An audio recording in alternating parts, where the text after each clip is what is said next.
Hello, 12th graders, and today we will learn another unit in the second semester, Unit 14, the International Organizations.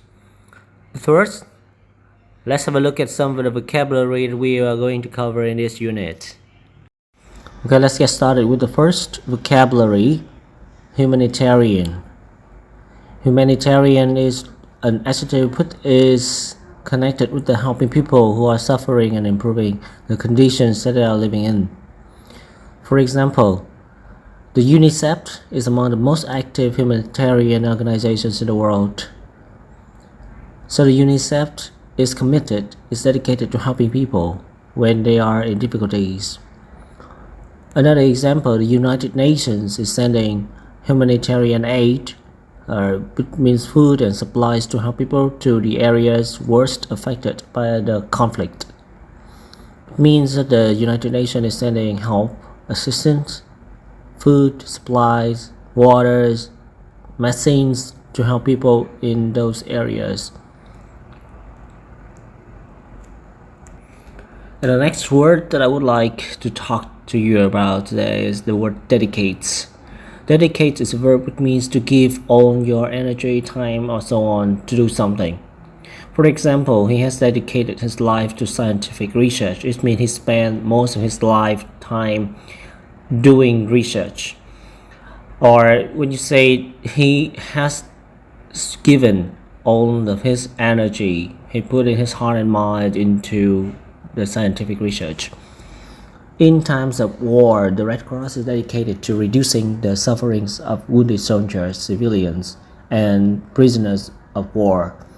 So, which means that the Red Cross give all the power, give all the energies to reduce the sufferings of the wounded soldier. And the next word, adopts. It is a verb which means to legally take another person's child into your own family and take care of him or her as your own child. For example, they have no children of their own, they are childless, but they are hoping to adopt a son from the orphanage. Adopt also have another meaning, which means to accept or to start to use something new.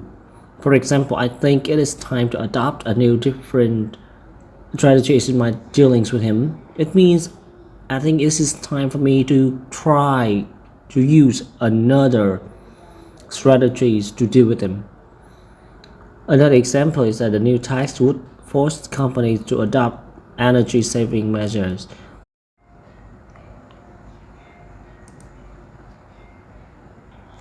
And now this is a noun, which means a certain event that causes very great trouble or destruction. Catastrophe. Catastrophe is a noun which has the same meaning with the word disaster, calamity, devastation. For example, I think these new policies could lead the countries to environmental catastrophe.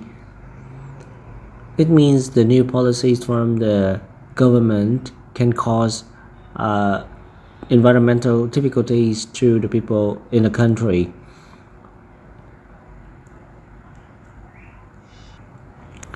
Another adjective, temporary, which means not lasting or needed for a long. For example, don't worry, his depression is only temporary, it will soon pass. It means that his depression is just at the moment and it lasts for a very short time now, but it will go away soon.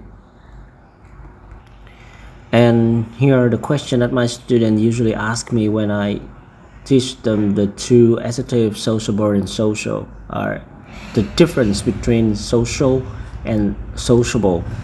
So sociable is an adjective which means friendly, outgoing, approachable, congenial, good nature, or gregarious.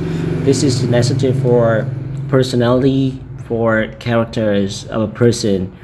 Meanwhile, the word social, it is related to the activities in which you meet and spend time with other people and happens during the time when you are not working. Or for example, we say social activities, we say social workers, and social people in to some extent it can have the same meaning with the word Sociable. It means you like to spend time with other people.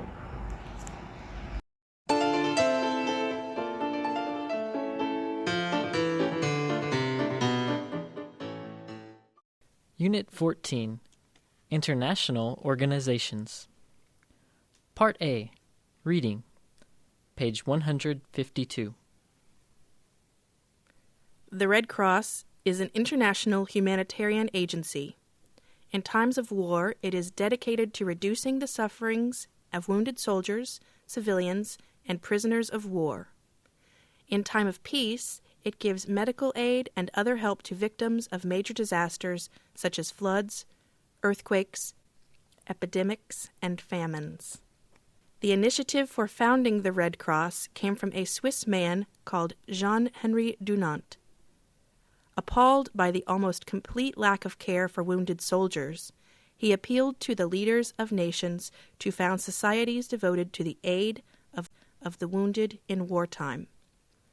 A conference was held in Geneva in 1864, and official delegates of 12 nations signed the first Geneva Convention, laying down the rules for the treatment and protection of the wounded and the disaster-stricken. It was also at this meeting that the famous symbol of the organization, the white flag bearing a red cross, was adopted.